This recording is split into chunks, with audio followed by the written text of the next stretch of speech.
Vereyim mi yoksa burada bir Çocuk bulalım. Çocuk. Tamam. Ha, tamam kalabalık.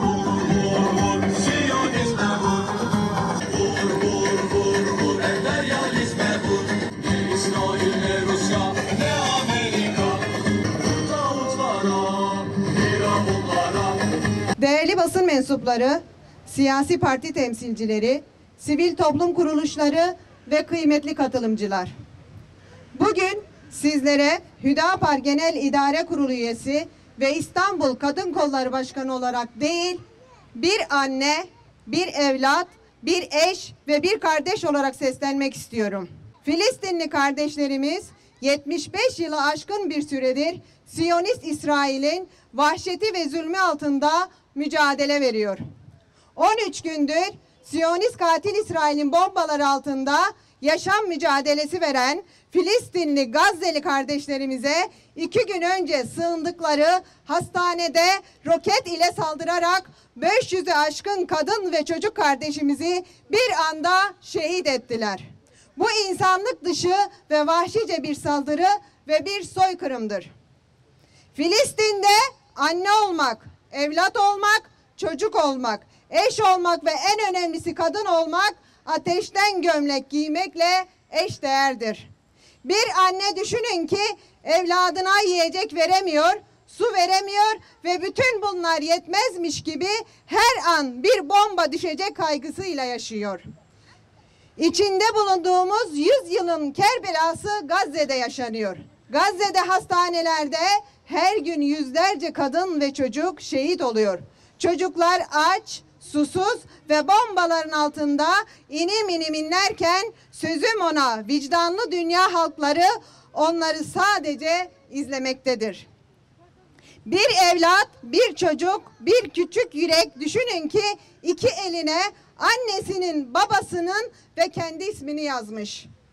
Neden yazdı? Eline bu isimleri biliyor musunuz? Neden yazmış?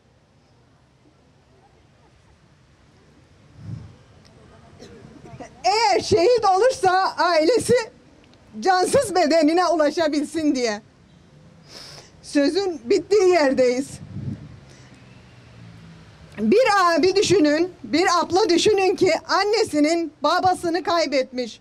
Onlardan kalan eve ve Filistin'in, Gazze'nin geleceği olan kardeşlerine sahip çıkmaya çalışıyor. Maalesef Siyonist işgalciler gelip kardeşlerini ve onu evlerinden çıkarıp en ağır hakaretleri, zulümleri yapıyor ve o kardeşlerini koruyamıyor. Anneden babadan miras kalan eve de sahip çıkamıyor. Zalim işgalci çete 1947'den bugüne kadınlara ve çocuklara karşı acımasız ve merhametsiz bir şekilde saldırmaya devam etmektedir. Terör şebekesinin acımasızlığı karşısında Filistinli kadınlarımız ve çocuklarımızın imanı tüm dünyaya bir mesajdır, örnektir. O iman sebebiyledir ki gurur kaynağımız olan Filistinli kardeşlerimiz Kudüs'ümüzü, Mescid-i Aksa'mızı korumak için canlarından, mallarından ve hayatın bütün lezzetlerinden vazgeçmişlerdir.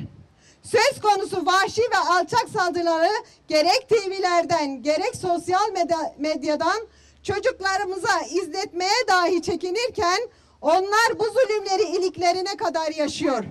Ve bu zulmün tam ortasında hayata tutunmaya çalışmaktadırlar.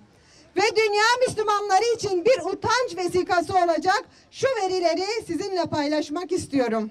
Kıymetli kardeşlerim, Filistin Sağlık Bakanlığı verilerine göre 07-10-2023 tarihinden 10. ayın 19'u 2023 tarihleri arasında terörist işgalcilerin saldırılarında Gazze'de şu ana kadar 940'ı çocuk, 1032'si kadın şehit edildi.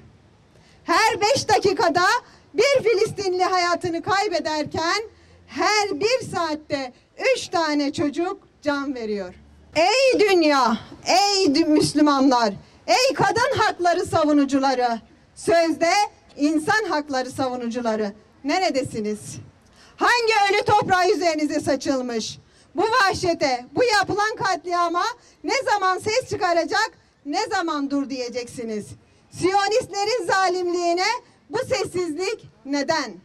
Ey kokuşmuş vicdanlar, bu vahşete dur diyemeyenler, taş kalpliler, bir kedi köpek için kıyamet koparanlar, her türlü basit konuyu sosyal medya ve görsel medyada en üst perdede yayınlayanlar, Filistinli, Gazze'li çocuklarımızın feryadını neden görmüyorsunuz? Sizler zalimin zulmüne engel olabilirsiniz. Eğer olamıyorsanız onu duyurmalısınız. Ve bu sizin insani ve vicdani görevinizdir. Madem vicdanınız yok ve yüreğiniz yok, bundan sonra ebediyen sessizliğinizi koruyun. Ey dünya liderlerinin eşleri, First Lady'ler, sizlerden birer anne, eş olarak empati kurmanızı istiyorum. Sizin çocuklarınız böyle bir vahşetin içinde, Filistinli çocukların içinde bulunduğu şartlara sahip olsaydı ne yapardınız? Bu soruyu vicdanlarınıza sormanızı ve öyle bir durumda evladınız için yapacağınız fedakarlığı şu an Filistinli çocuklar için de yapmanızı rica ediyorum. Bu soykırıma, bu vahşete sessiz kalmayın. Böylelikle sizler de bu soykırımın bitmesine vesile olabilirsiniz. Değerli İstanbullu kardeşlerim, Filistinli çocukların şu sorularına kim cevap verebilir? Suçumuz ne? Neden katlediliyoruz? Üşüyoruz. Aç uyuyor, su bulamıyoruz. Babamızı göremiyoruz. Bomba seslerinden uyuyamıyoruz. Arkadaşlarımız ölüyor. Tüm çocuklar bizim yaşadıklarımızı yaşıyor mu? Cevap ver ey Müslüman. Cevap ver, yoksa ayağa kalk, silkelen, zulme dur de. Bizler buradan haykırıyoruz. Malımız ve canımız ile sizlerin yanınızdayız. Kahrolsun İsrail ve işbirlikçi zalimler. Kahrolsun İsrail, kahrolsun Amerika. Ey alemlerin Rabbi, ey Erhamur Rahimin, ey Ahkemül Hakimin, ey Rabbimiz Allah'tır dediği için eza ve cefa gören, zulmedilen, yurtlarından sürülen, katliama uğrayan mazlumların ve mustasafların Rabbi. Yalnız sana sığınıyor ve yalnız senden yardım diliyoruz. Ey hayrun nasirin, yardım edenlerin en hayırlısı. Ey müstean, yalnız kendisinden yardım istenilen. Ey hafız, kuruyan. Ey mazlumların Rabbi, zalimlerin güruhuna karşı mazlum Filistinli kardeşlerimize ve yüreği onlarla birlikte çarpan, onlarla birlikte ağlayan, onlarla birlikte kanayan şu Filistin ve Gazze'deki Müslümanlara yardım et Allah'ım. Ey Allah'ım, bozguncular güruhuna karşı bize yardım et. Amin. Kafirler güruhuna karşı bize yardım et. Amin. Küresel istikbara karşı bize yardım et. Amin. Ümmeti Muhammed'i ve kahraman intifada erlerini sahipsiz bırakma Allah'ım. Amin.